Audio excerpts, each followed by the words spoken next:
सोच रखी, उसका सही मायने में अब यूनिवर्सिटी के कॉलेज तक भी पहुंच हो रहा है।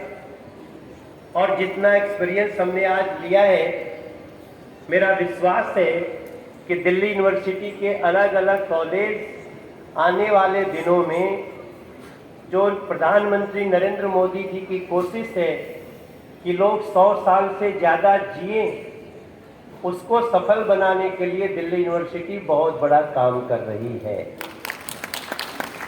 हम लोग अक्सर सुनते हैं जियो और जीने दो, लेकिन कितना जियो?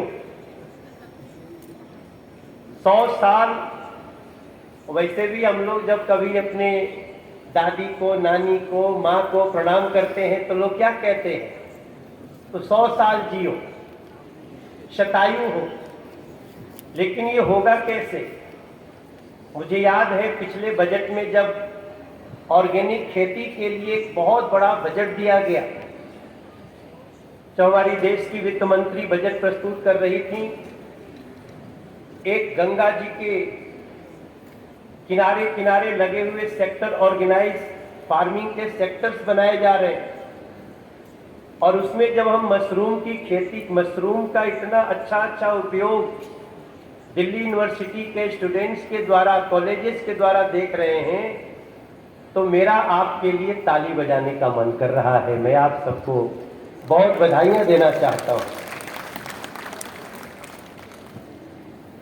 और देखिए, तो ये कोशिश है, मैं जो एक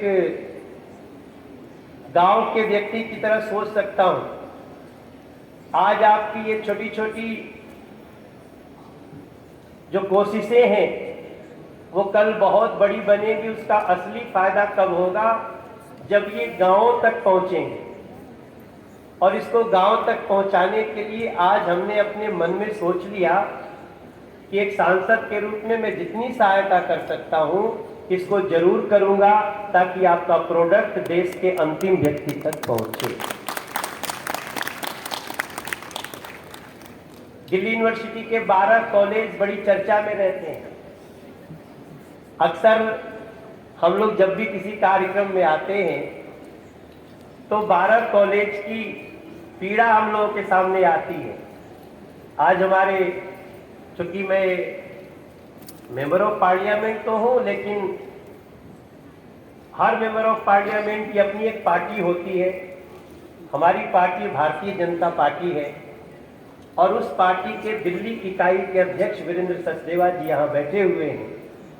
और आज हम लोगों ने बात करी है, जब वो यहाँ डायस पे बात करेंगे तो भी करेंगे, इन 12 कॉलेज की जो पीड़ा है, जो दर्द है, उसको कैसे दूर करना है, इसको जल्दी से जल्दी करके हमें देना है। ये भी हमारी कोशिश होगी, क्योंकि ये जो टैलेंट है, अब देखिए, स्किल्ड हो जाए अगर हमारा देश, हमारे देश की जो आबादी है, कहते हैं कि कई मायने में जनसंख्या समस्या होती है, लेकिन अगर जनसंख्या का 50% भी स्किल्ड हो जाए तो वो देश की बहुत बड़ी ताकत बन सकती है। हम उस तरफ बढ़ रहे हैं। आपको एक जानकारी और दूं, स्टार्टअप, जो भी नया स्टार्टअप शुरू कर रहा है, नरेंद्र मोदी सरकार ने उसकी व्यवस्था की है कि 3 साल तक उसको कोई इनकम टैक्स नहीं देना पड़ता है। 0 income tax for 3 years if you are starting any startup। तो इसको ध्यान में रखते हुए भी हमें ये समझ में आ जाता है कि सहयोग कैसे करते हैं, सरकार का सहयोग क्या है। इस सभागार में हमने योगा भी किया है। एक बार हम योगा करने आए थे यहाँ। अब आप सोचिए, भारत का योगा आज दुनिया का 178 देश मना रहा है। यहाँ पे जो हमारे साथी बैठे हुए हैं, इंटरनेशनल पार्टिसिपेंट्स जो बैठे हैं, आपको पता ही होगा कि इनमें से Australia, China, Netherland, Iran, Italy, Poland, ये सभी देशों से लोग यहाँ पे इंटरनेशनल पार्टिसिपेंट्स आए हुए हैं। लेकिन स्वस्थ रहने के लिए 100 साल जीने के लिए योगा भी कितना बड़ा उदाहरण है, तो उसको भी दिया। और आप भूलिएगा मत, ये भारत की कोशिश है कि हम पूरी दुनिया को अब मोटा अनाज की विशेषता बता रहे हैं।